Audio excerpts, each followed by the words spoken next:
Hey everyone, Clay here. I just have a couple pieces of housekeeping to get through before we get into today's episode. It'll be super quick, I promise. It's just two things. Firstly, we are still looking for guest suggestions. So if you have a good idea for a guest for this podcast, please email us at contactdiscourselab@gmail.com. Or just DM us on Instagram. We check our email inbox and our DMs fairly regularly, so we should get that suggestion pretty soon after you send it. Just a reminder that we are looking for people from all over the political spectrum. We want people of all different kinds of viewpoints. However, right now we are looking for people who identify as being left-leaning in particular, because our first couple guests have been more conservative leaning, and we don't want to be a conservative podcast. We don't want to be a liberal or leftist podcast. We don't want to be any kind of like politically partisan podcast. We want to be a podcast that features, as we always say in our intro, an ideologically diverse suite of guests. So to balance out the more conservative guests we've had on recently, we're looking for more left-leaning guests. And that can be, a Marxist, a progressive, a Democrat, a liberal, really just anyone on the left. Of course, we'll still take suggestions for people who are more right-leaning. We might not just feature them on the podcast immediately if we decide we want to invite them on. So yeah, that's the first thing. The second thing is I just want to remind you all that we have a YouTube channel. So if you go onto YouTube, just look up Discourse Lab. It should pop up. And on YouTube, you can not only listen to us, but you can see Anthony and I's made for podcasting faces.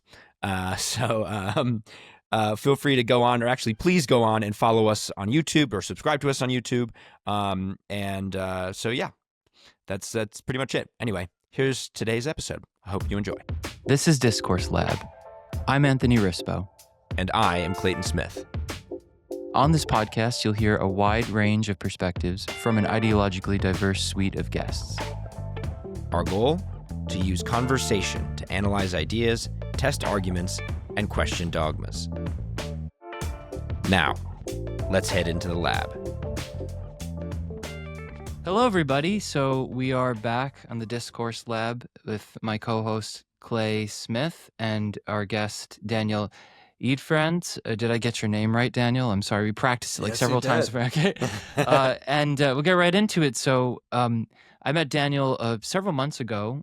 We had lunch together or coffee, and we connected talking about New York City and all the different things that are going on. You're a native of Brooklyn, right, Daniel? Is that correct? Yes. Yep. Born and raised in Brooklyn. Yep. And he's a rising senior at Syracuse University, majoring in political science. And he writes quite a bit. His writing is featured in the New York Post, the Free Press, Newsweek. And he's currently writing a lot of great stuff for Real Clear Politics and among many others. Why don't we jump right into it, Daniel? Why don't you tell us a little bit about yourself?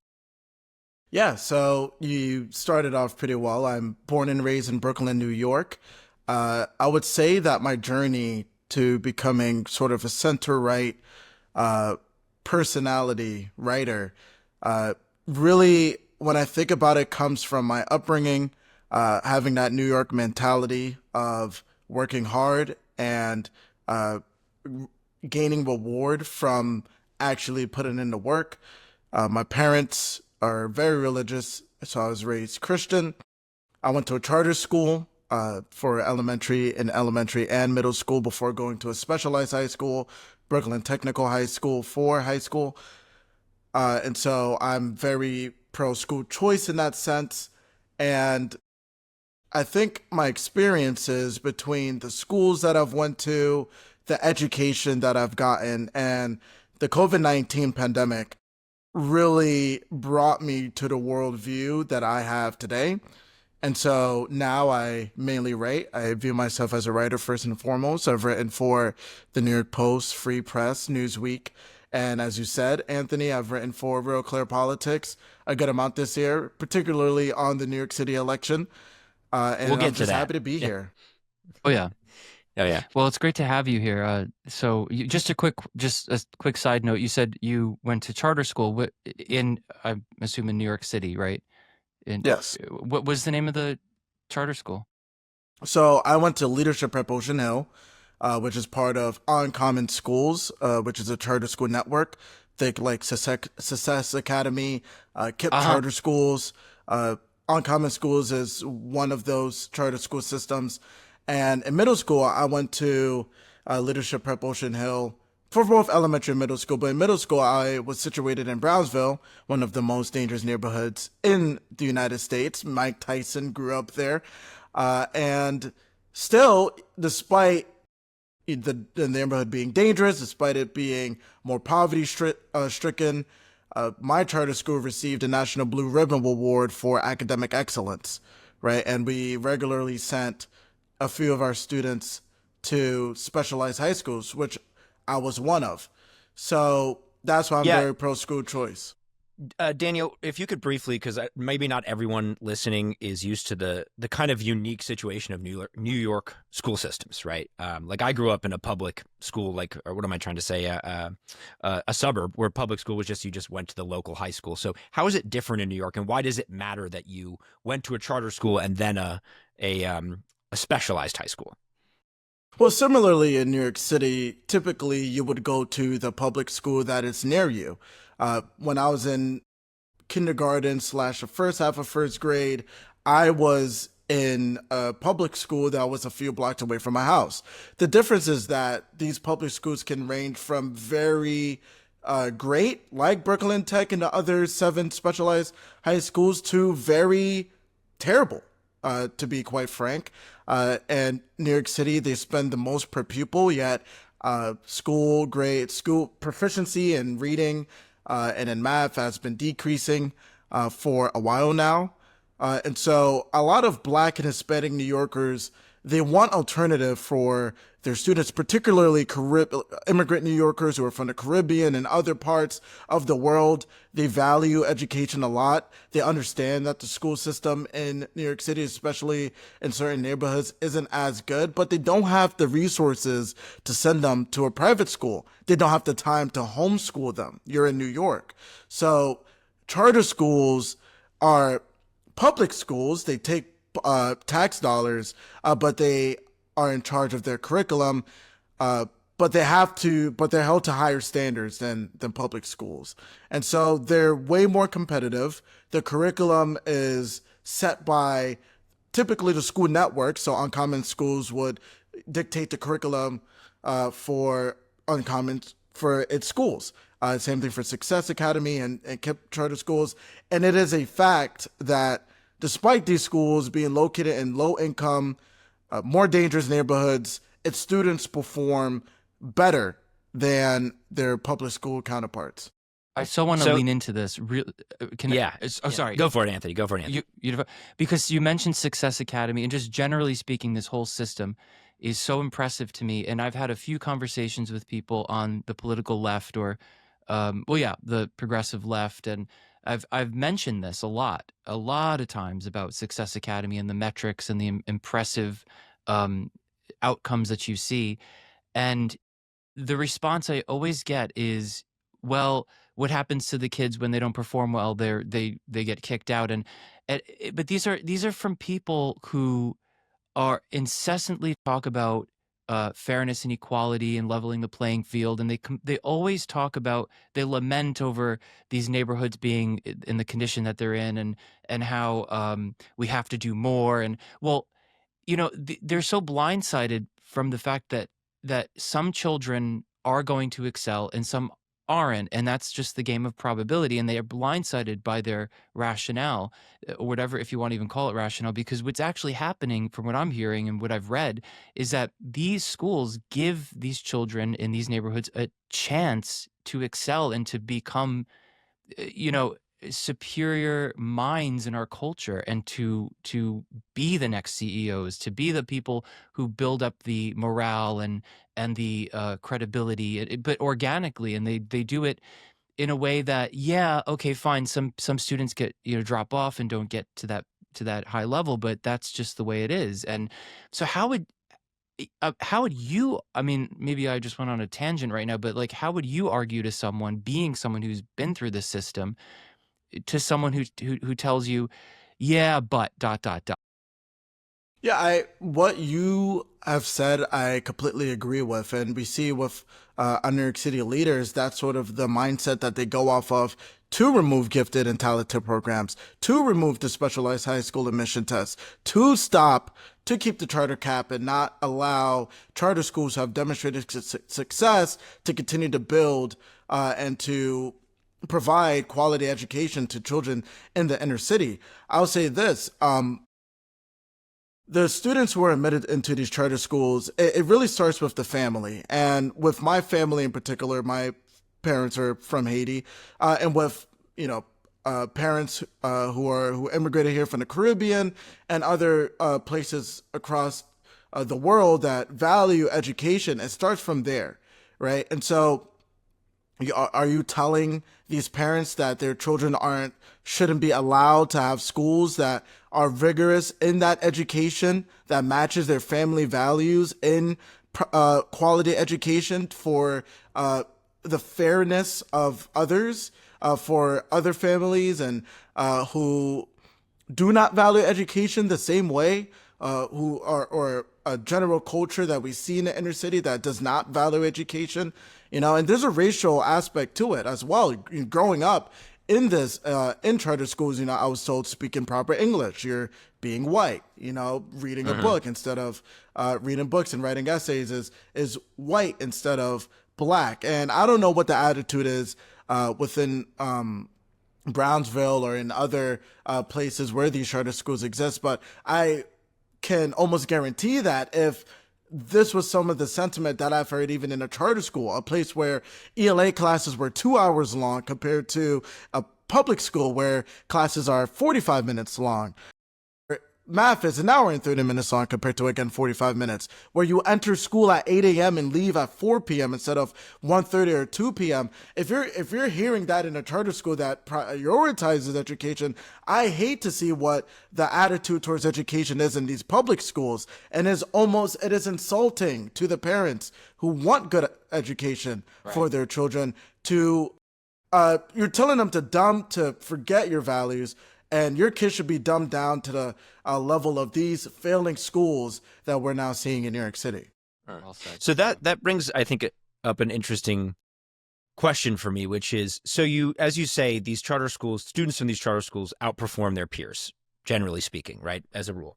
And despite the fact that these schools are located in the same kind of dangerous low-income neighborhoods, and from what I can tell, they're drawing their student population from those neighborhoods, similar neighborhoods, right? Is it that, so I guess the question is, why is it that these students are performing so much better exactly? And I'm assuming to some degree it's a combination of factors, but is it more that the way the school is run, for example, you brought up something very interesting, longer classes, longer school day, just more time in the classroom? Or is it that, and I don't know if this is true or not, is it that the class sizes are smaller? Or is it that there's this selection effect going on where the students that apply to get into these schools, you said it's very competitive, them and their parents are prioritizing education. So you get a student body where the culture is, even though you said there are still some issues with, like, quote unquote, acting white or whatever it is, that is probably still more amicable to educational attainment than in a typical public school in New York. Or is it like an equal kind of, like, what's your take, Daniel, on why students are doing so much better in these schools? What do you think? Well, I think the truth lies. I think the truth lies in a mix of all of those contentions that you've made. Some public school advocates I would rather say anti-school choice proponents would say that because of this selection bias, charter schools are taking away the gifted and talented students from the general student population and are putting them in these charter schools, and that's why public schools are doing so poorly. I disagree with that. I disagree with that wholeheartedly. I think that if only, I believe it's in the low 30s% of students are proficient in reading and in math, according to the nation's report card earlier this year.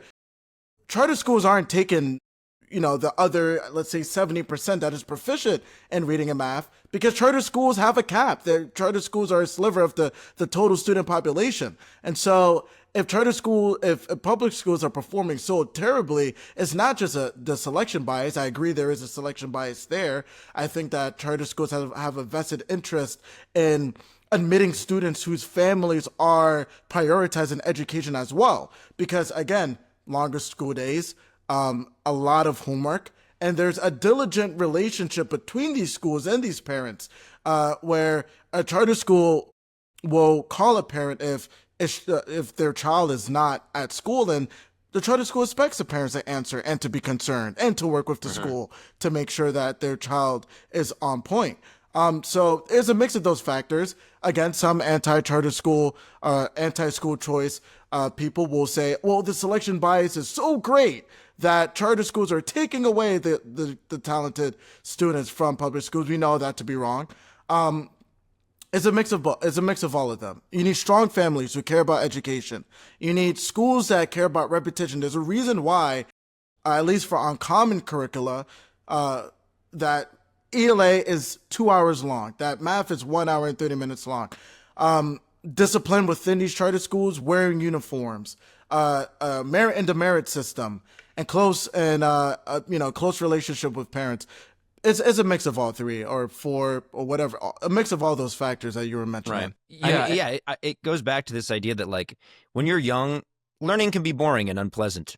Like for a lot of kids, I get it. Was it a classic ADHD case as a young man? But that I do agree with that repetition, that just, hey, if you're trying to learn your times tables, you just got to practice your times tables. If you're trying to learn how to read, you just got to sit down and spend time sounding stuff out and learning phonics. It really is that straightforward, I think. And it sounds like that's what they do at those schools. Yes. And what we don't talk enough about is how much a child's family is important to make sure that a child is actually not only, it's a teacher's role to make sure the child is paying attention in school and doing the work at school, but also a parent's job after school to be on top of their child and making sure they're doing their homework, making sure they know what their grades are, and working closely with teachers to make sure that their child is getting the best education possible. And in cases where we see indoctrination in schools, call out schools when they're not actually teaching children their ABCs and 1, 2, 3s. And I, at least with my upbringing, obviously I was not the best fan of, being educated either. I don't think any child is, and with charter schools, it's more stringent. I was writing essays for history class every week. I was reading books.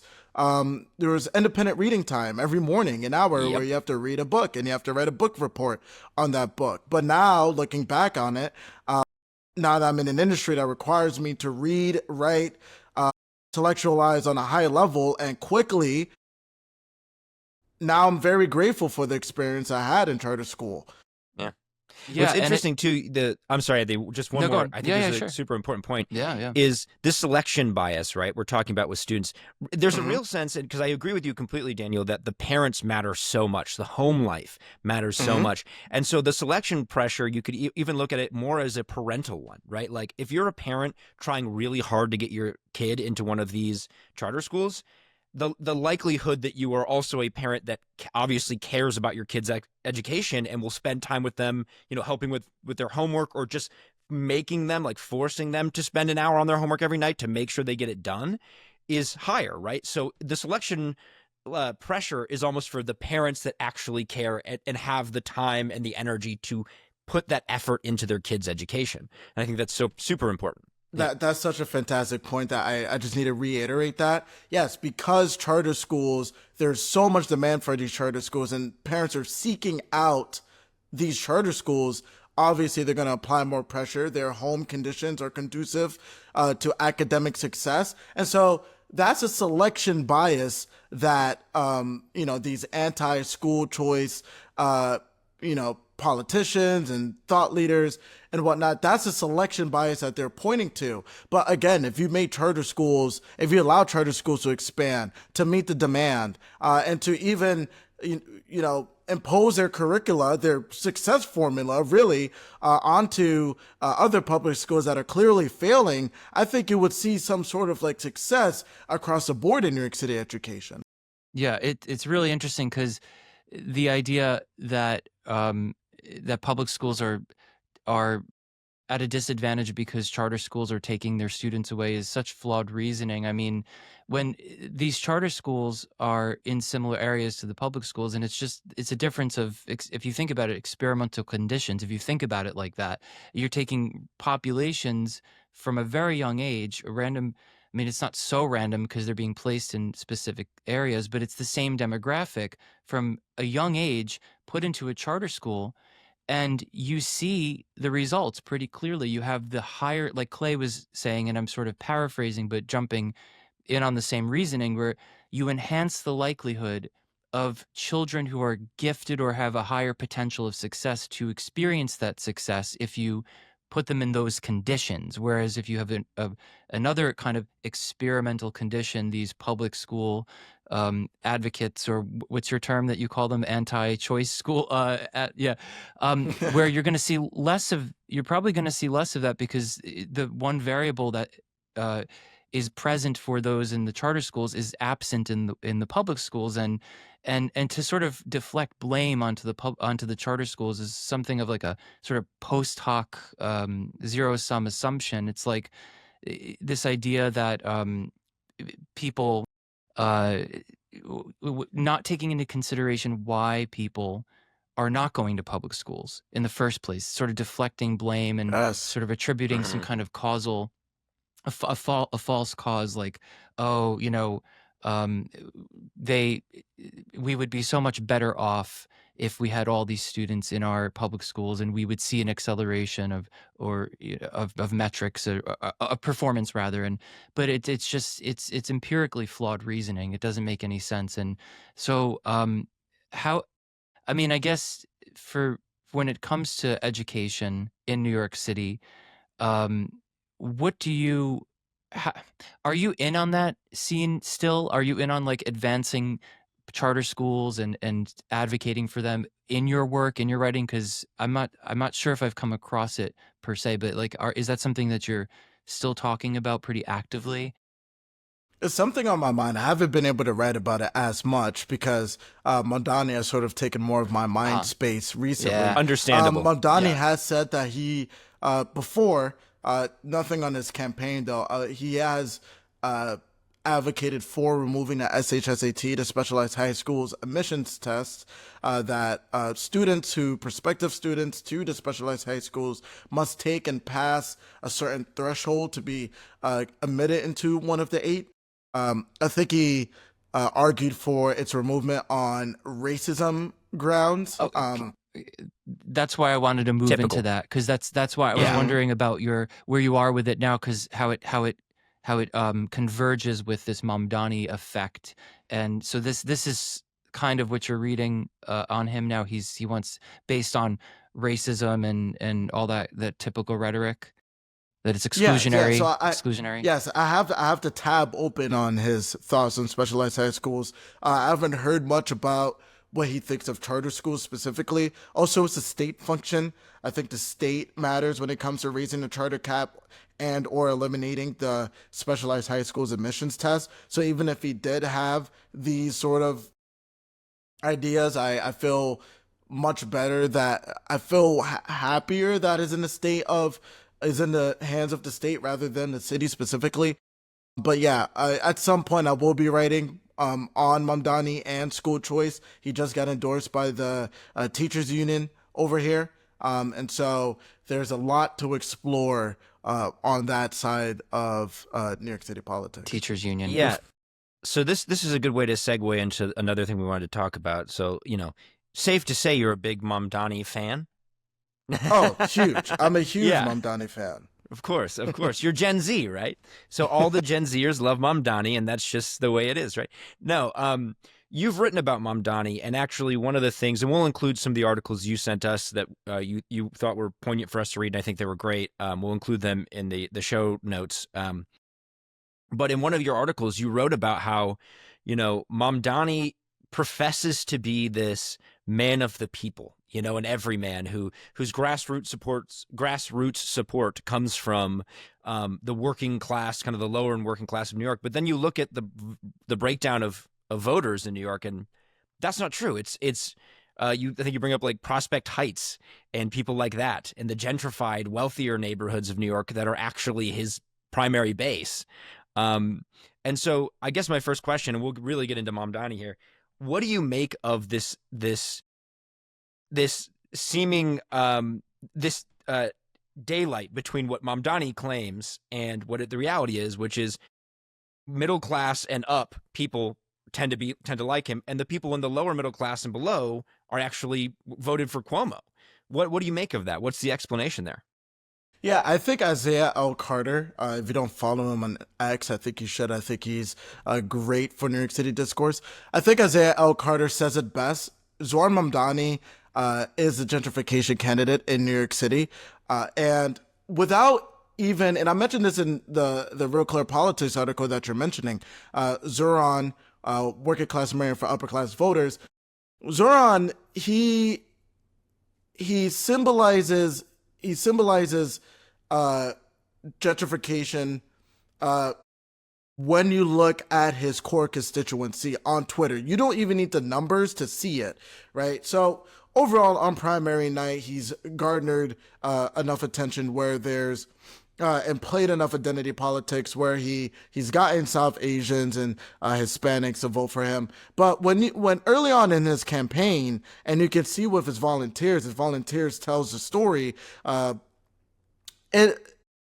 type of New Yorker that he's courting seems to be the newly settled Gen Z young professional type who has less of a connection to the city. I don't want to say they have no connection to the city. They've lived there for probably a few years. They've probably acclimatized to New York in some sort of fashion.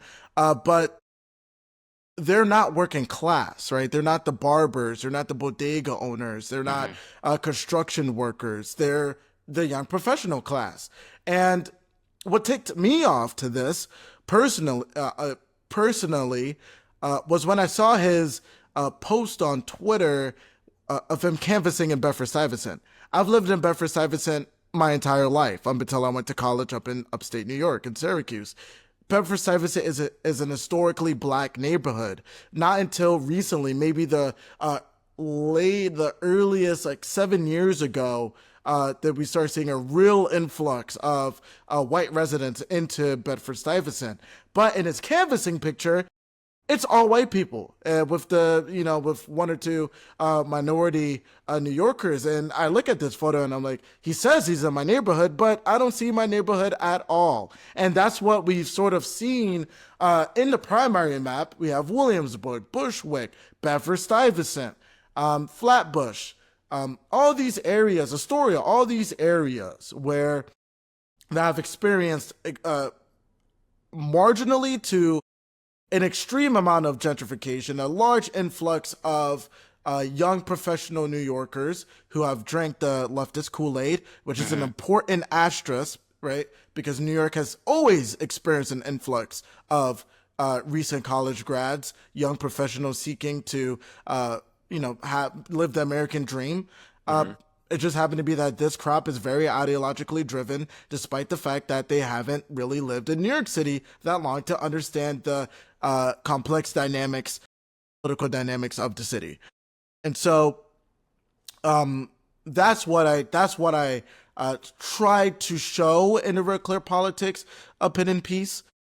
I used two examples. The first example earlier in the piece was comparing two neighborhoods that are situated next to each other, have comparable populations, Flatbush and East Flatbush. Flatbush has experienced more gentrification than East Flatbush over the past 10 years. East Flatbush is more Caribbean dominated, more African American New Yorkers, a higher rate of home ownership, right? Because these New Yorkers immigrated or moved there a long time ago when East Flatbush wasn't a safe place, and they weathered the storm, and they had stake in their communities, and they have their children there and their businesses there.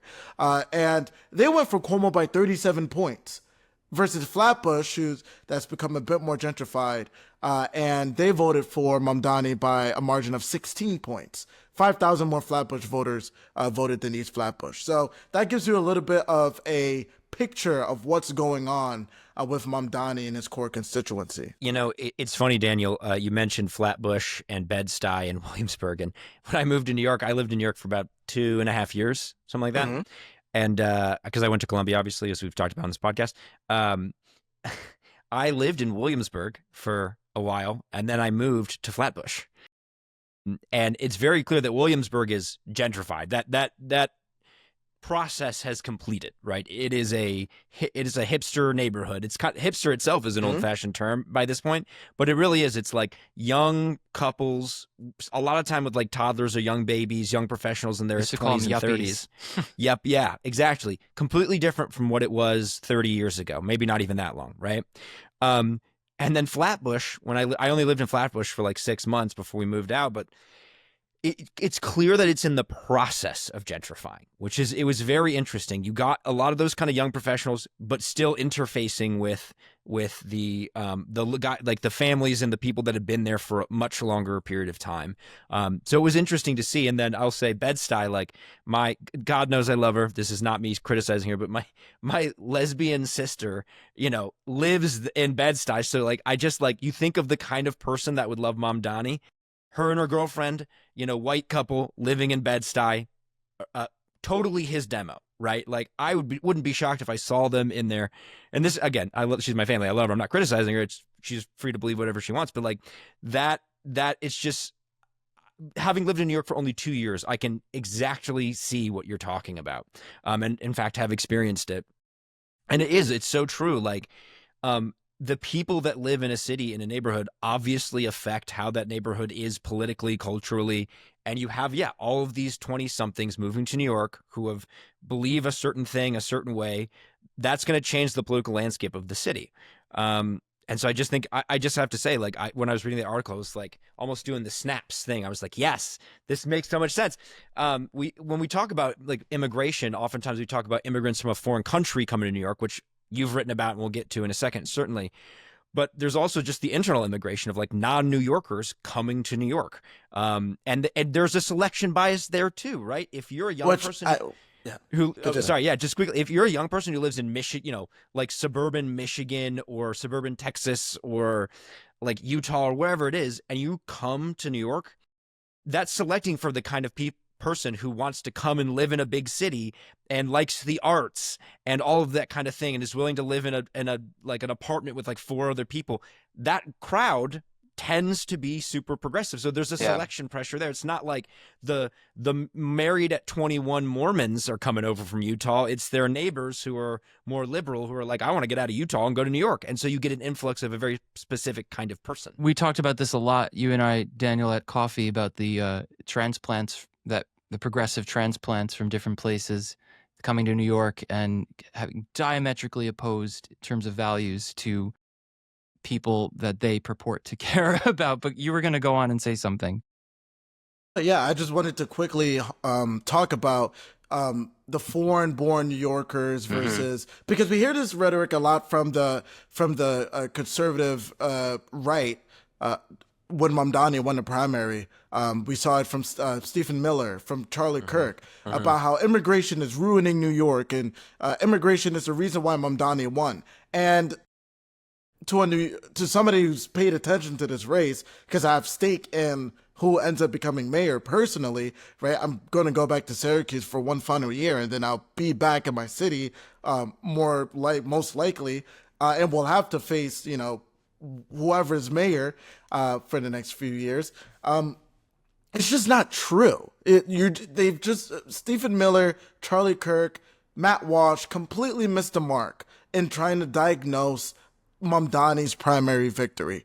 It is not foreign-born New Yorkers. In fact, the psychology of like foreign-born New Yorkers is one that of I have to prove myself. I have to own a business. I have to own a home. I have to have family here. I have to have stake in my community, somehow improve myself to be a New Yorker. And so typically you don't see immigrant New Yorkers really taking such an emboldened radical stance in politics that you've seen a lot of these transplant New Yorkers who, those who went to college and come in and occupy the West Village, Williamsburg, Bed-Stuy, Flatbush. Goodbye.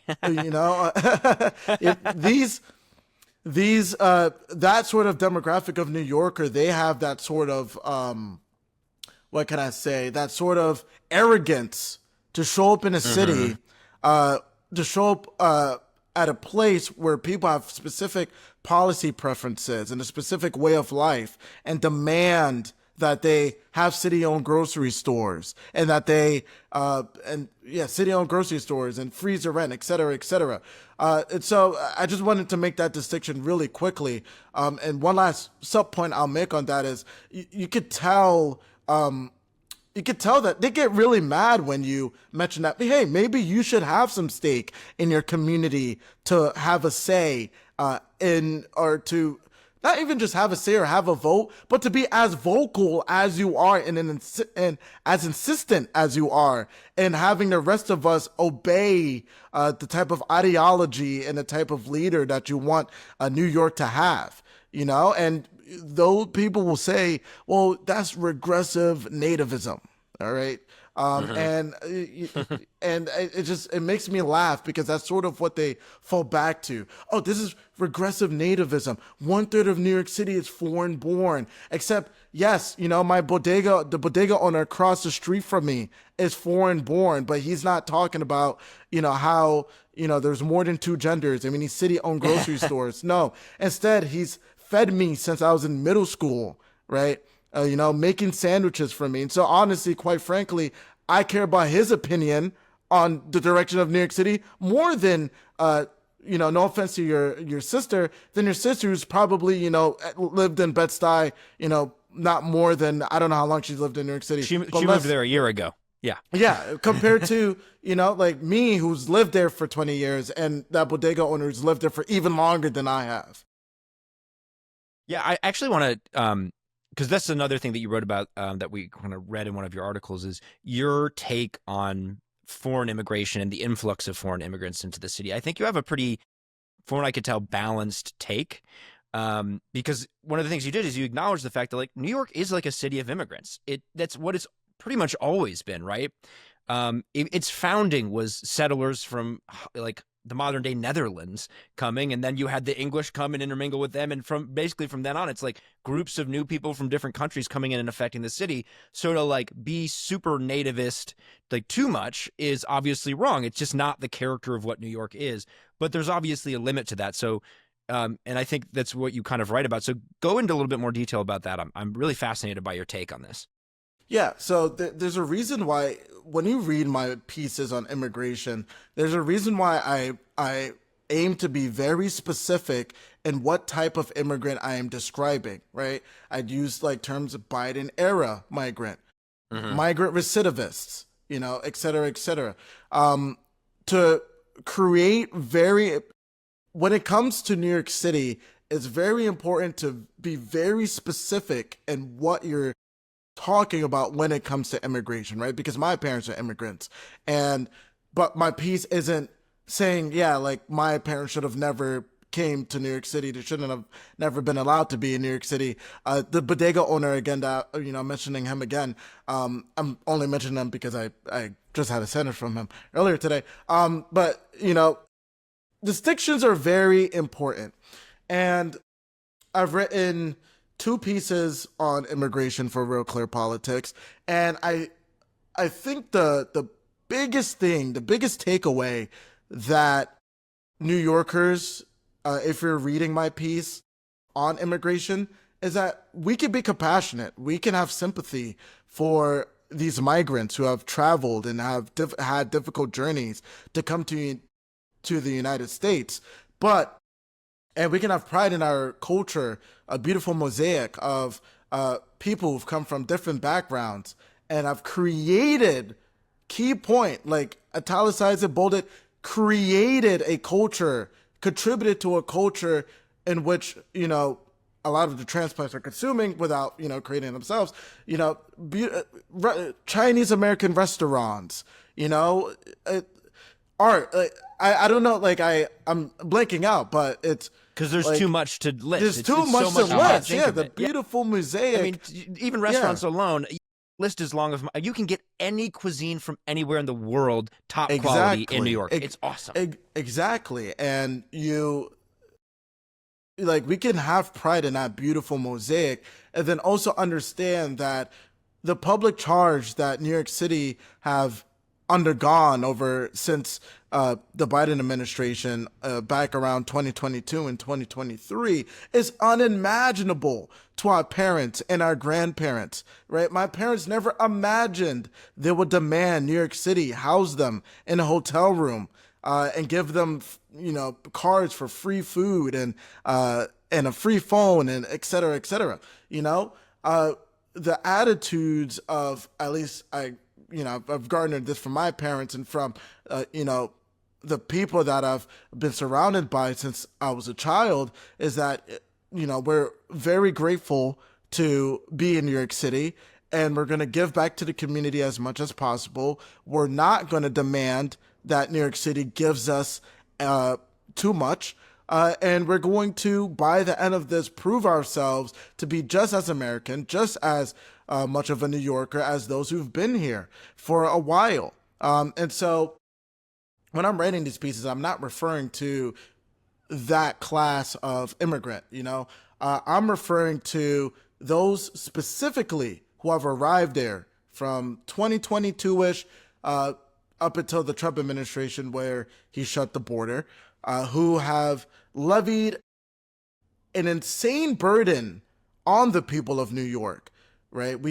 Eric Adams recently signed another $1 billion contract to house these migrants for another year in shelters, while simultaneously claiming that the migrant crisis no longer exists.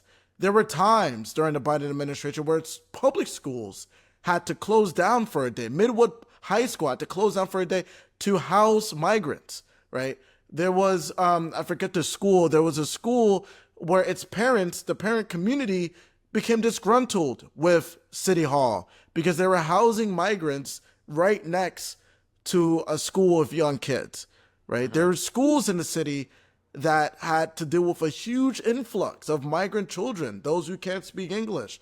And we already know in a failing public school system, this is probably not the time to divert your attention away from actually teaching New Yorkers ABCs and 1, 2, 3s, right? And so two things can be true at once, ultimately. New York City's immigrant population has made New York life one of a kind. And I'm so grateful to grow up in a place with so many different backgrounds, playing soccer with, Jamaicans and Middle Easterners, et cetera, et cetera. And then having like a Muslim versus Christian battle as like a high schooler on the way back to, to the train station. But that's just New York life. Oh, I'm sorry. So a Muslim versus Christian battle? You got to like qualify is Islam versus, like, we're just like high schoolers, like a rap battle, or like you guys are like just debating, or what's like, you're not fighting, are you? No, we're not fighting. Yeah. We're just friendly debate after playing soccer together. Yeah. But those conversations naturally rise up when you hang up with people from different backgrounds. And I'm grateful for that, but we also there needs to be an adult in a room who says, we are charging the people of New York so much money, and we're causing their quality of life to deteriorate so much, and particularly in lower income neighborhoods. That's where Eric Adams moved them when he took them out of the Roosevelt Hotel, that we need to actually, remove Biden era migrants from the city. Again, I think it's we need to remove Biden era migrants from the city because of the charge that they're putting on New Yorkers. You, in an article that you sent us, it's entitled "Mamdani and Bragg: New York City Refuge for Migrant Recidivists." It's amazing. You talk about recently what happened. The 42-year-old Border Patrol agent who was shot in Manhattan. um, by a migrant who was released several times after multiple uh, infractions and crimes, and um, because of the policies in 2019 that allow so these double standards are incredible when it comes to these politicians and these thought leaders. What would you say? Because again, just to bring in from the outside, and I know that we both have heard this kind of stuff, but I've had conversations where people will sort of deflect once again and say, "Well, you're blaming the migrants. The crime is everywhere." You know, it's just this massive, ridiculous deflection um, that just seems so nonsensical. So, but the numbers are stark; they're right there. So, in terms of recidivism, I can't say that word.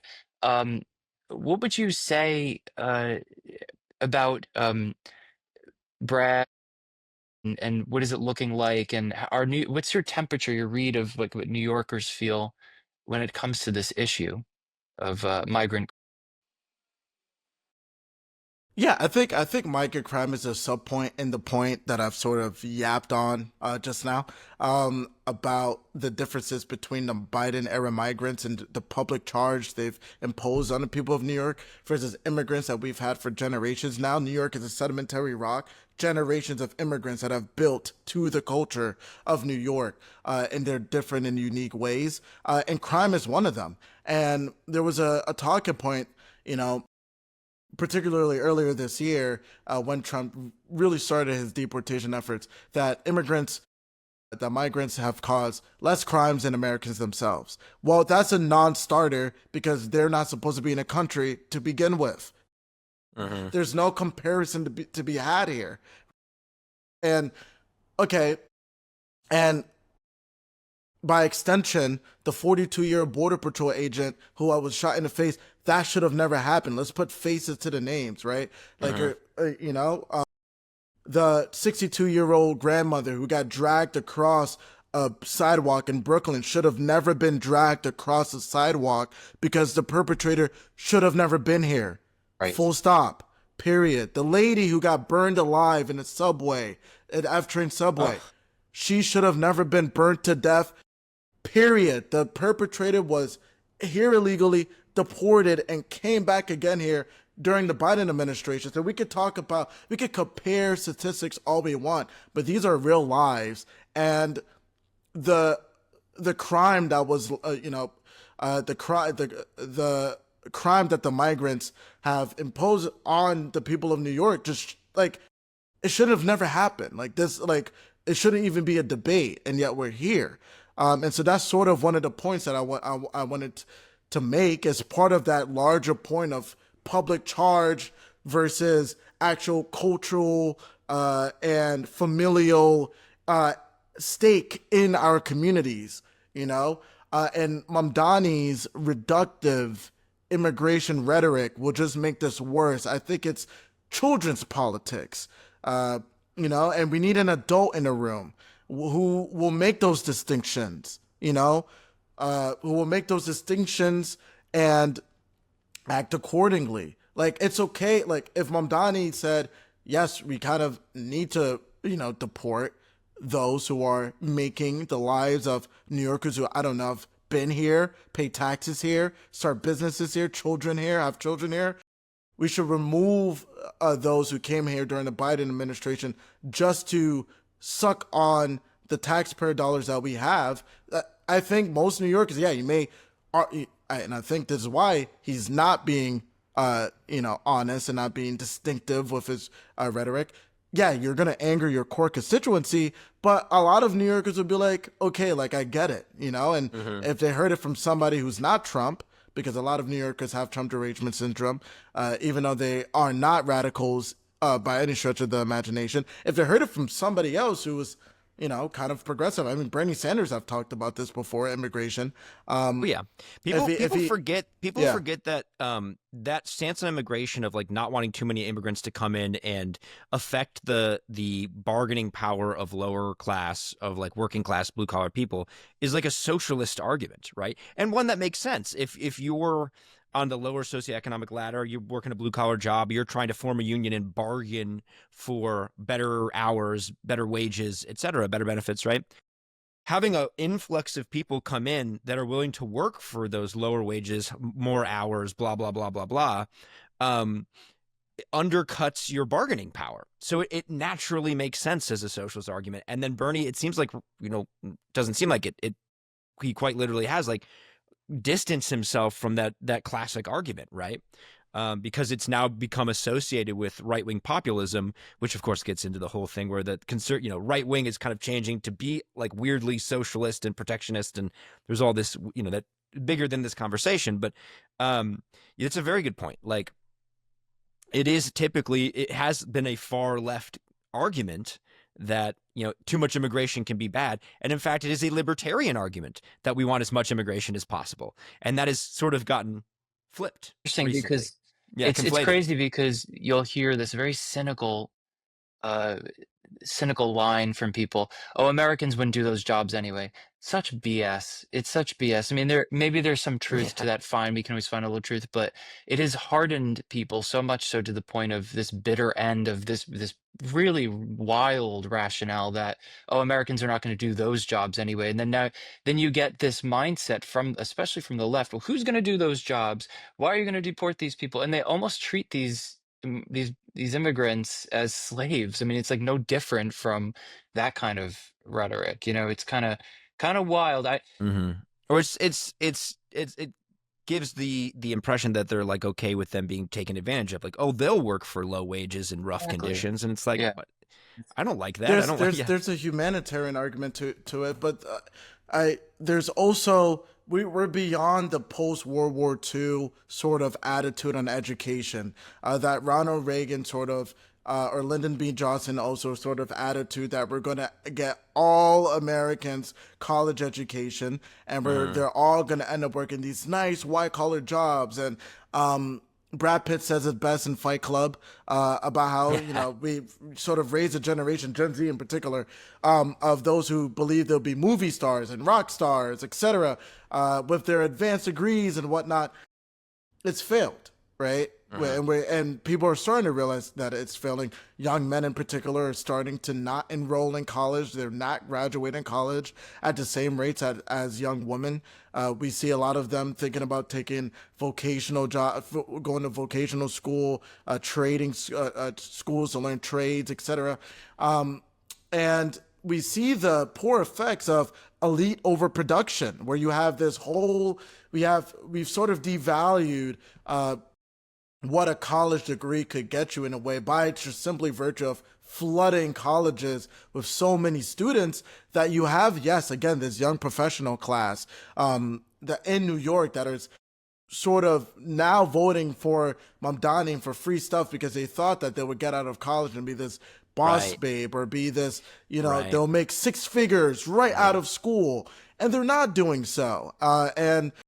And now they're sort of giving up, and they're saying we're going to vote for Mamdani, which I think is just antithetical to the New York ethos. This is such a good point. Giving up so easily. This is such a good point, Daniel, and something that has come up before on this podcast, and I'm sure will many more times, which is that of elite overproduction and its effects. I'm going to ask you something about. I'm going to sort of pivot this into getting back into Mamdani, because I think you're right that a lot of people who expected to get these really elite jobs and have these elite careers and have these relatively lavish lifestyles don't get it. And they're like, oh, the system is rigged, which, like, they're not totally wrong about. Like, that does make sense. If you're promised, getting an Ivy League education will lead to all these good things, and you don't quite get what you're promised, you are noticing a difference between what you thought what was promised to you and what you actually got, right? And so that leads into these kind of them being more accepting of these more radical ideas of like, well, the whole thing's unfair, we should just tear it down and rebuild it, and communism and socialism, all that good stuff. We'll get to that. I do need to point out that I love that you made a Fight Club reference. However, you did break the most important rule of Fight Club, Daniel. You talked about it. What are you doing, dude? I'm sorry. Come on, man. No, but so now you have these young professionals, ones that are, as we've talked about, moving from other parts of the country into New York, people who are from New York, who, went through the Ivy pipeline, in this case, probably through Columbia, who are now maybe NYU, who are now thinking to themselves, who are now the base of support for Mamdani, or at least a large portion of it. And so let's talk more about Mamdani. These people seem to want a more equitable outcome in their lives, and profess to want it for lower income people as well. Mamdani wants to do this, as he says, in a number of different ways. He wants to do state-run grocery stores. He wants to do free buses. He wants to do, what was the other big one that I'm blanking on that we talked about? I'm sure it'll be true, right? Oh, rent freezing is the other one I was almost forgetting. So those are three pretty big ones. So let's take that. Let's talk about those three. I will say again, I've said this on we did an episode called The Mamdani Effect. We talked about him a little bit, and I cannot emphasize enough how crazy it is to make anything in the MTA free, because they lose like $600 million a year to fare evasion. So for plenty of people in New York, it's already free. They're just not paying. So I don't know what we need to do that for. But let's actually hone in. Well, on that vein, let's start off with the fare free busing. Again, a lot of what Mamdani has been proposing, and I'll come back to this a lot. There's an intellectual way to to understand why, his proposals aren't so good. And a lot of them I've come to, from simple just understandings of just New York life, right? I heard he wanted fare-free busing, and I thought, well, when I was a student, I only got 3 swipes a day, and I got pissed off by the fact that I can't just use the public system freely and whatnot. And so I thought, okay, if that has to be a financial decision, right? The fact that students only get 3 swipes a day. So if you can't give your student population unlimited fare-free access, what makes you think that I believe you when you say you're going to make busing free for the entire city? And so that's sort of the first thought that I've had, well, at least when it comes to fare-free busing, But you're right. The MTA loses $600 million a year to fare evasion, and that's not all. If buses were fare-free, the MTA would lose $650 million a year in revenue loss. So that's what? Now the MTA is incurring a $1 billion loss, I guess, between fare evasion and fare-free busing. I guess Mamdani plans on having New Yorkers who do not take the bus. I don't take the bus because it makes more sense for me to use the subway. So New Yorkers who don't take the bus have to pay for it now. And then there's also a quality of service issue. There's a reason why it's almost a good thing to charge a calm $1 or $2 and actually enforce a fare when it comes to using buses and trains, because when you actually enforce the fare, there's a fare and you enforce it, nobody's going to spend $2 to just loiter in the subway system. Nobody's going to spend, that money. It's a minor inconvenience, you won't spend your time harassing others in the subway system because you have to pay some sort of fee to get in the first place. And so fares and busing not only is just important because the MTA is failing financially, and HOCO, is now charging New Yorkers $9 a day, at least $9 a day if you're driving personally, to be in Manhattan. And for the MTA, that's what we were told, so that the MTA can make public improvements. And now you want to remove fares from busing? It doesn't make sense.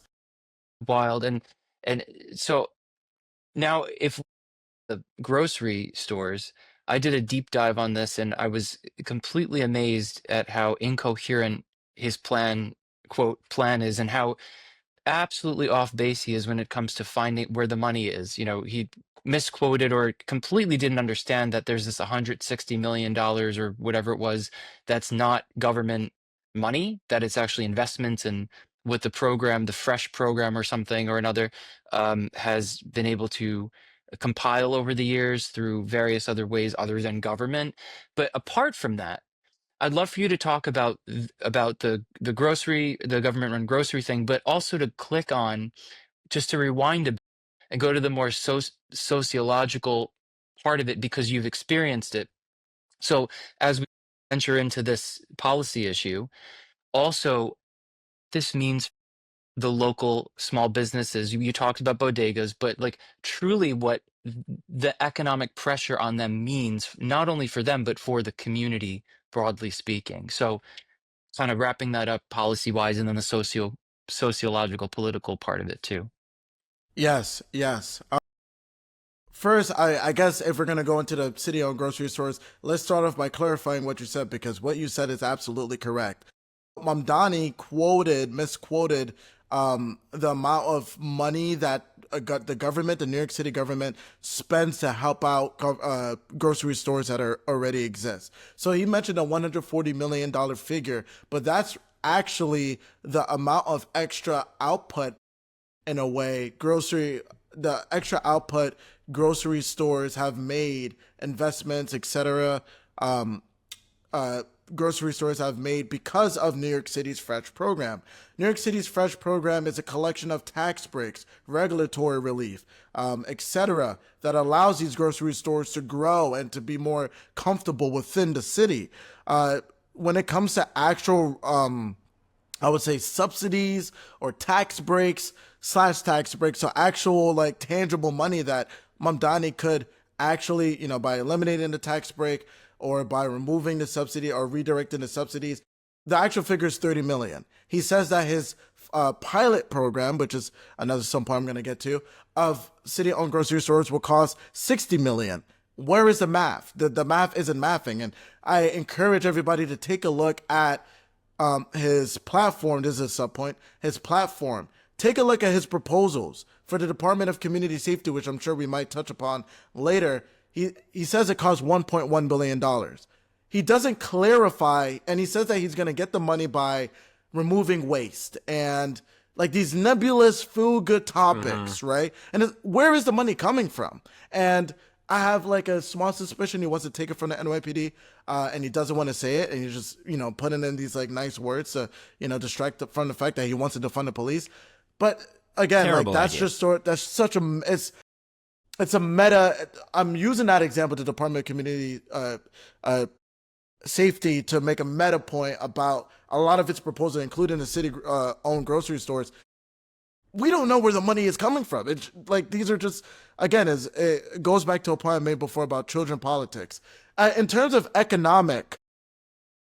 economic ramifications of city-owned grocery stores.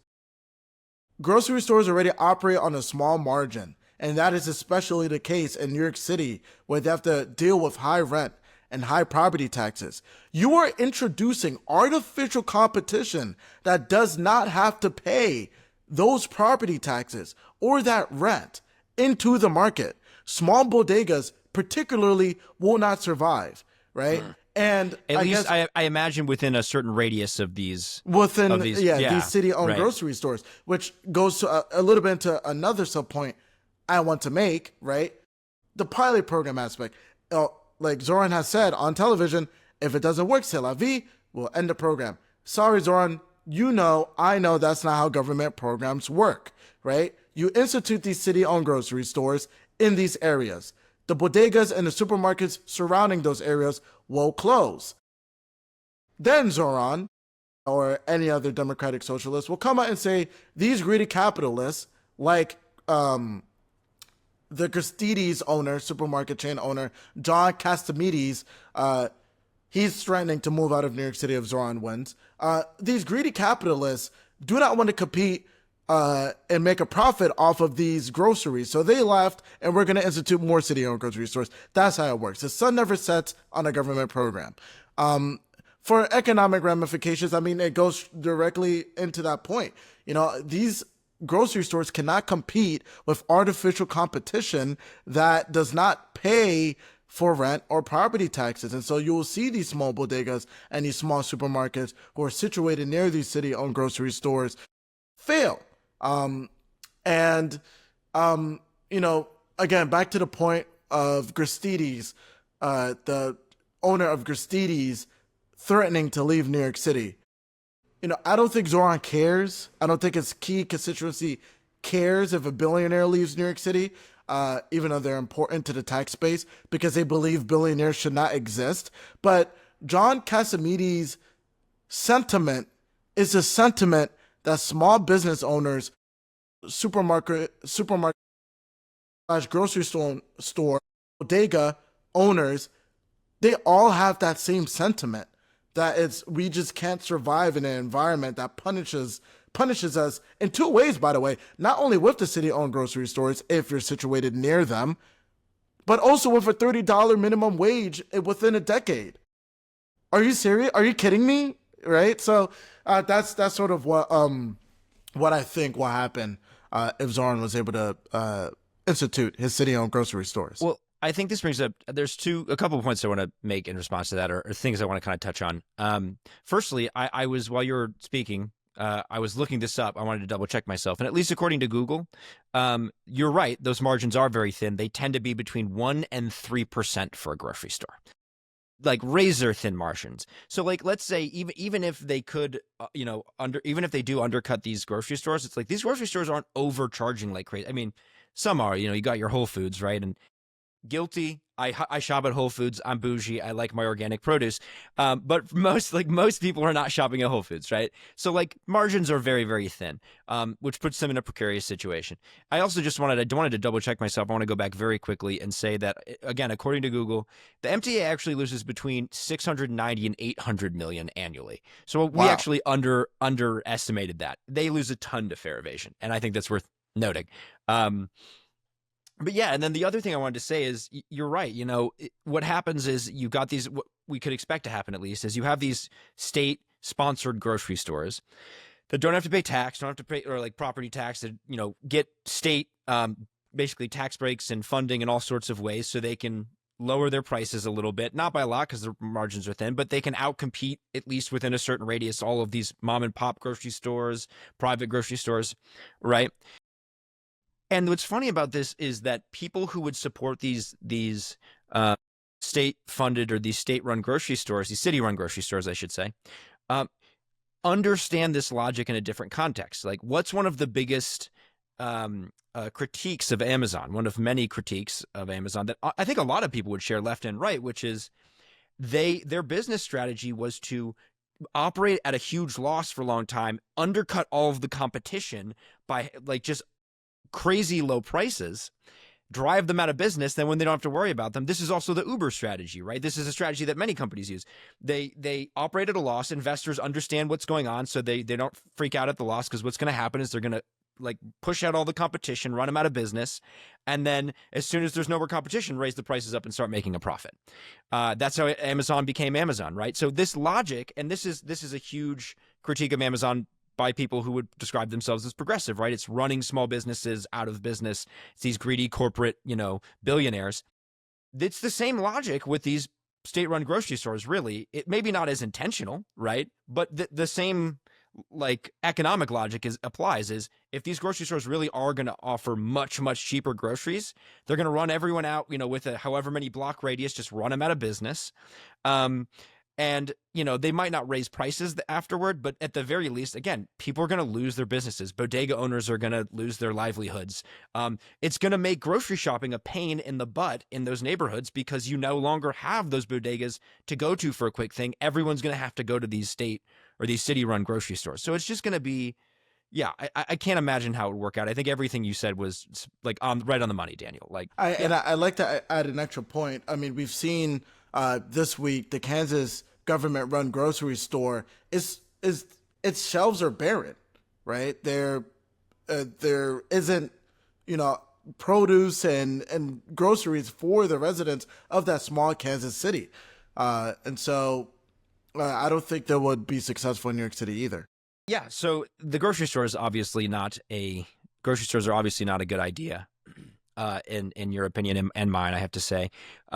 But one of the other things that we touched on a little bit in our other episode, but I'd love to get your take on, is the rent freezing and rent control in general, because there's a long history of rent control in New York City. And as a native New Yorker, I'm wondering what you think of that long history of rent control and now Zohran's proposal to freeze rents. That great question. I think that freezing the rent for 4 years would be very devastating to the New York City housing market. 50% of New York City apartments are rent stabilized. They're already under market value because New York City apartments have increased in value a lot after the pandemic. We saw a big influx of people. Not a big influx of people, but rather, again, yeah, the valuation of the apartments have increased a lot. So a lot of the rent stabilized apartments are already undervalued. The problem is that landlords are starting to realize that there's no reason in having these apartments or renting out these apartments because the losses that they're incurring on these apartments are so great that that when it comes to maintenance and when it comes to complying with law, when it comes to the quality of living, they find that it's not worth it anymore. And so you have a lot of apartments that are sitting empty because it just doesn't make sense for landlords to rent them out. And I think that there's a lot of misinformation, to use a leftist sort of vernacular here, about who's benefiting from from freezing the rent. It seems to me that people are under the impression that, rent all over the city will be frozen, right? Because of how simple and how nice sounding the moniker is. Freeze the rent, but it's only freezing the rent for rent stabilized apartments. And what that will cause for those who live in market rate apartments is devastating. And you know who that will end up affecting the most? Newly settled New Yorkers. Because do you know who ends up living in rent stabilized apartments and never leaving? Longtime New Yorkers who may not even need the apartment anymore, but stay because they have insanely low apartment rates. Yeah, I mean, you can't blame them. You'd be crazy to give up an apartment in the Upper West Side that's rent controlled. That would be insane to ever give that up. Yeah, I was just gonna mention that the stereotype of like the rich kid who who lives in a rent stabilized apartment in the Upper East Side who has been passed on for generations and will never move because they've scored a deal, right? But that imposes pressure on market rate apartments. First, it's welfare misallocation, right? The person on the Upper West Side probably doesn't even need a rent stabilized apartment, so that's one. But two, it causes pressure on market rate apartments. That demand for the rent stabilized apartments, at least in the short run, will cause a spillover effect onto market rate apartments and cause the prices of those apartments to go up even more. So to summarize, freezing the rent will cause landlords to stop fixing up the apartments, complying with law, and giving putting those apartments out into the market in general. And then the distorting effects on the market rate apartments will inflict the most pain, ironically, on Zohran's core constituency, who I know probably aren't living in rent stabilized apartments because they're newly settled, right? And it takes a long time for new people to end up in these rent stabilized apartments because if you get one, you're grandfathered in. Yeah, I will say, I try not to get too conspiratorial. However, when you look at how he describes in his own campaign videos, how this is going to work, his idea is, we'll have these rent stabilized apartments and we'll also have better, stricter regulations for and more I should say more readily enforced regulations and stricter regulations on the quality of these apartments, keeping up with things like pest control and water and all these things. Now that isolated on its own is good. I think that if you sign a contract with a landlord, they should actually have to hold up their end of the deal. And I think New York would be made better by really going after landlords who do not handle their properties appropriately. I think that's totally fine. But that combined with the other factors and the other things he wants to do with his policy means it's going to put a lot of constraint on these landlords who own these rent stabilized properties. And like you say, it just disincentivizes them to actually keep up with these properties financially. It just doesn't make sense.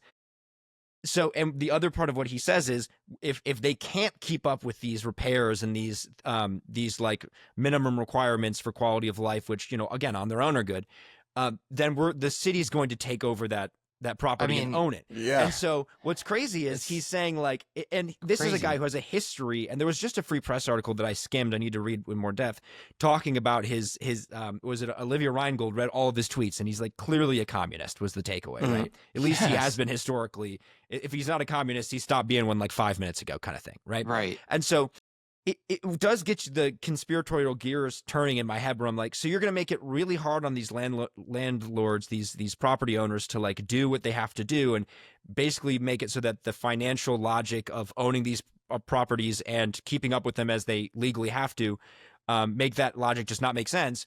So they're probably not going to do it, or at least a lot of them aren't. And then you're going to take over and the city's going to own that property. It seems like this whole thing is like a conspiracy or a plot to do what he actually wants to do, which is just to have the city own all the properties. I'm not a conspiratorial guy, but I would be forgiven for thinking that. I think you're onto something. Yeah, I think you're closer to the mark than you're off. Right. New York City homeowners, 50% of New York City apartments are rent stabilized. That means that there are rent stabilized apartments in outer boroughs. That also means that the demographic of New York City homeowner that the reductive left thinks in New York City is not really it, right? So over in like New York City homeowners not only consist of the luxury skyscrapers or landlords consist of like the brownstones and like the Upper East Side and Brooklyn Heights and these nice brownstones that they see in certain parts of Bedford-Stuyvesant, which they deem the evil landlords, right? You know, again, like at the left, like having the oppressor, the evil landlords, and the oppressed, the tenants, right? No, that's not really it. Like, again, like earlier in this podcast, I mentioned East Flatbush, a place with a higher rate of homeownership that's Caribbean dominated. And that's what it's like in the outer boroughs, particularly in Staten Island and Queens, and then Southern and Central and certain pockets in northeastern Brooklyn. These are, depending on the neighborhood, these are immigrant New Yorkers. These are Asian New Yorkers, African-American New Yorkers, et cetera, who, again, like have built stake in communities that historically haven't been the safest, historically haven't been the most popular, but has lived there for the longest time. And you have these, and the regulations that Mamdani is proposing, I mean, one of them is, you know, during the summer, you have to keep the temperature underneath, I think, 78 degrees, which is absolutely absurd to me, especially if you're a small homeowner, right, in the outer boroughs who owns a pre-war building who doesn't have central air, right? Yeah. So, and New York City is notorious for these pre-war, like non-central air, you know, old heater crackling, like in the winter sort of, you know, buildings. Like, but that's the whole point, right? Make it as hard as possible for homeowners to regulate and to give the best sort of like product, which is a, you know, apartment to live in, to its consumers. And once, you know, they fail to do so, crack down, call them slumlords, and take their properties for communal housing. I think that's the ideal that Mamdani has in his mind. And I think that is very ironic that somebody who purports to be a working class mayor, who purports to be for New Yorkers who have homes in the outer boroughs and sustain those homes by renting out one apartment while to pay for the mortgage while also working a job. These are going to be the people who lose their properties first under Mamdani New York City because of the barrier of entry, because of the barrier of entry and all these new regulations. And too bad if you know, happen to live in, I don't know, Bedford-Stuyvesant, where these tenants who believe in this oppressed sort of mentality actively cause 311 in their building because he didn't keep it under 78 degrees during the summer. You know, so that's what I find so ironic about it, and what, you know, kind of, that's a red flag that I see as a New Yorker. Yeah, you really hit it on the head, though. I mean, when you really boil it down to where this comes from, it is that oppressed oppressor mindset. Still, that's the through line. I mean, it's this it's French Revolutionary mindset, this Marxist mindset, very binary, and It's interesting because for people listening, I don't know who's going to hear this that is a Mamdani supporter, but save yourself the despair. I mean, my God, the cynicism is so hardening enough as it is that these people have, and I understand it. I was on that side for a while too. But first of all, in rewinding just for a quick moment to the grocery stores, Hochul already said recently in a New York Post article that what did she say? She's playing the therapist or something. I don't know what the context was, but basically what she alluded to was that it's not going to happen. She's not going to approve raising taxes on corporations and income taxes because he would need her approval to do that to get revenue for his projects. So people should go into this understanding that these things are dead on arrival to begin with. So so you're active right now in the political sphere in New York City, even though you're still studying at Syracuse, but are you interfacing with Mamdani supporters physically, talking to them, trying to, apart from your writing, which is beautiful, like, but are you trying to like discuss with them in the flesh, like the problems with these ideas? And if not there, how can you hear? Yeah, sorry, go on. I mean, we are. So yeah. I have plans. I want to do a man on the street in Bedford-Stuyvesant. I'm sort of announcing plans. Nice. Before. Is like, it? Have you talked about this anywhere else? No, this is the first time I'm talking about it. Yeah, we got the scoop. There we go. I'm working on it right now. And I think Bedford-Stuyvesant is really near and dear to my heart because obviously, I mean, that's my home neighborhood. And I've seen the gentrification happen recently. And I there's pockets in Bedford-Stuyvesant where it's like one block, a new development with, whiter, young professional New Yorkers. And then you walk a block over and it's the projects.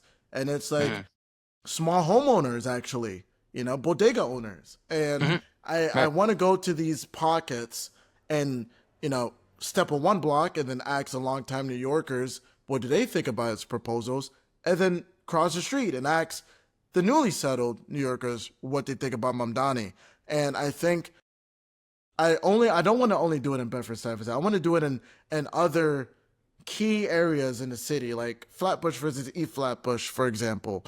To sort of like illustrate that distinction that yes, Bedford-Stuyvesant went to Mamdani by a margin of 66 points, but that's mainly a function of affluent ideologues are more likely to vote in primaries than the rest of the general electorate. It's a function of that rather than a mandate for a Mamdani victory. Okay, well, I, for one, am very excited to see that Man on the Street. I think that'll be great. Do you have any idea when that's going to come out? Or is it just kind of a twinkle in your eye right now? Right now, I'm working on, I'm pretty much ready to film. It's just a matter of time. Finding the time. And so it's I would say this, it will be out before I go back to Syracuse for school. And it's looking like, even though I'm going to Syracuse for my senior year, I'm probably going to end up visiting New York. I usually visit New York City, a decent amount to visit family, and for breaks and whatnot during the school year. But it's looking like, especially up until November, that I'm going to be in a city way more often because this election is way too important for me just to stay in the Syracuse bubble for an entire 15 weeks straight. Well, I'll tell you what, Daniel, if you're down there and you see someone who looks like me with a more feminine face and no facial hair, that's my sister. You might run into her. She goes by Scout. Talk to her, see what she says. That's too good. It is actually it is remarkable. We look like, I'm sorry, Anthony, I keep cutting you off. No, you're fine. It is really funny. Like, we did the Snapchat thing that like changes your face to make you look like the opposite sex, and we looked exactly like one another. It is uncanny. She saw her once at graduation. You'll recognize her. I'm sorry. Go ahead, Anthony. No, you're good. You're good. I was saying I saw her at graduation. You did look like twins.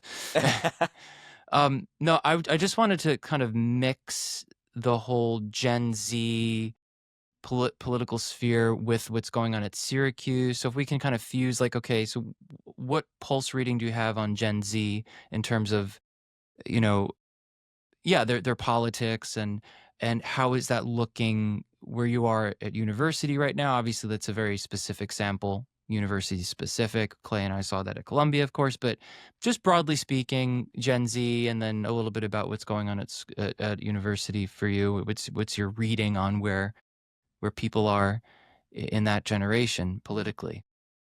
I think one of the things that tick me off to sort of the inseriousness about a lot of the Gen Z social justice activism that we see play college campuses is that they are genuinely sort of fair weather activists, right? So in the height of the um, Israel-Palestine conflict, I know Columbia endured a lot of protests, but in Syracuse, we have a very brutal winter, right? We typically deal with a lot of snow. It's really cold up in Syracuse. And so I found it actually very funny that the first day that it was actually genuinely sunny, we had a small encampment on the Syracuse quad.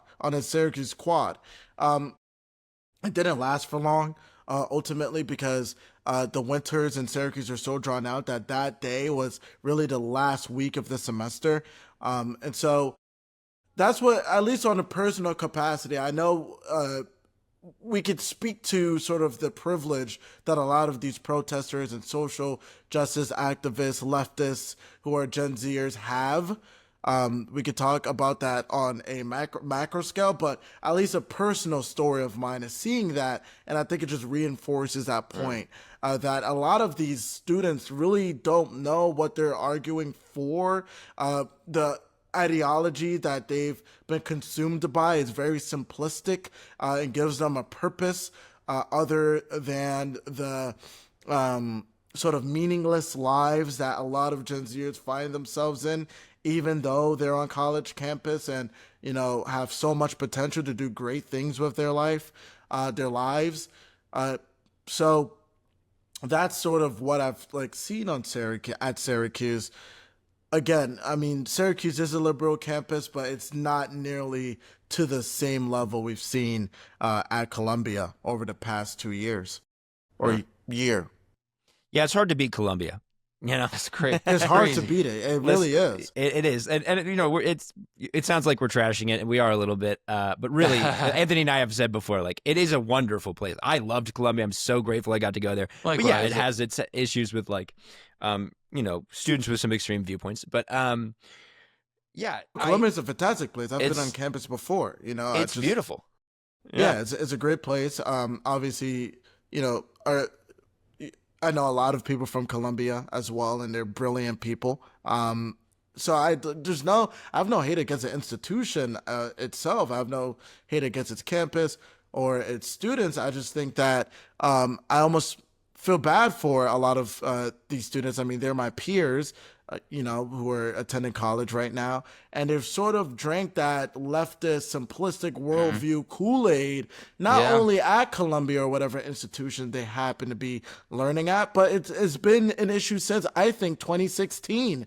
I think that, at least for my generation, a lot of us started really encountering overt indoctrination after Trump's victory in 2016.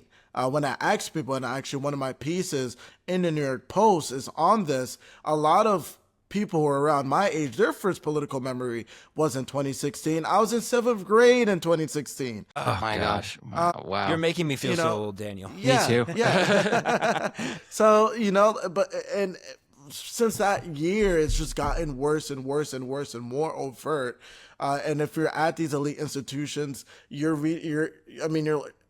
in the pinnacle of that indoctrination, because our greatest institutions in America have been ideologically captured in so many ways. And so, I feel bad for them in a way. Yeah, I very much sympathize with that take. I got to say, Daniel, you did make me feel old. While you were in the 7th grade, that same year, I turned 21, got way too drunk in Washington, D.C., celebrating that birthday, and then later went to basic training. So, yeah, we got a couple years on you, man. But well, listen, man, we've been going for almost an hour and a half now, and I want to be, you know, respectful of your time, and thank you so much for coming on. I think I really just have one more question, and it has to do with your peers, right? So when we had our last guest on, Jonas Dew, who was, you know, at Columbia with us, and also is a younger conservative, and he faced a lot of criticism and a lot of I'm going to trip over this word, ostracization as a result of his political views. And I'm wondering if you experienced that as well. And specifically, I hope you don't mind me, bringing this up. You're a young Black man. And I think none of us are strangers to the fact that there is often this expectation, or this extra critique, I should say, of conservatives who are African American, especially among like your generation, Gen Z, that like somehow this is wrong or a betrayal. And you brought up earlier, you were quote unquote acting white, which I loathe that whole paradigm. For reading more at school and things like that. And I'm just wondering, and feel free to say that this isn't correct at all, but I'm wondering if you experience any of that kind of negative reaction to you being a younger conservative, but then particularly being an African-American conservative. Well, I'm going to just put a wedge in there for a second. And because you mentioned before that your parents are Haitian, That's right. That right? Yeah. So then having that confused, like having that thrown into the identitarian mix as just by looking at you, that by default you're African American rather than being from Haiti and stuff like that. So it's like, I guess to add that point to it too. Okay, yeah, I can address all of that. I think the height of the pushback that I've received, at least in school, has to be high school as opposed to Syracuse University. And I think my answer will come with a little bit of advice for people who are actually thinking about going to school or going to school, college in particular. In high school, I wrote my first piece. I'm 17 and I'm immune from politics. And that was sort of my breakthrough article. It was on the Free Press. A lot of my classmates in high school read it, more like their parents read it, loved it, and then gave it to, my classmates who absolutely hated it. And I sort of found myself happy at graduation. I didn't really want to deal with, I ended up, like, for example, I was on debate team. I was on the debate team as a pandemic was coming in. So that was sophomore year of high school. I wrote that piece right before the first day of senior year of high school. I completely left the debate team because pretty much everyone on the debate team was more left than Karl Marx, if that's even possible. So I received some sort of pushback. It was more like behind the scenes pushback. And you will see this a lot.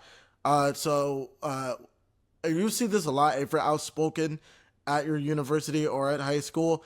Most of the time, they can't say it to your face, right? It's mainly like, oh, hey, and then behind your back, people will say stuff about, oh, he's this or he's that. And that's what I experienced in high school. And I was ready to go to college. And when I went to college, I'm feeling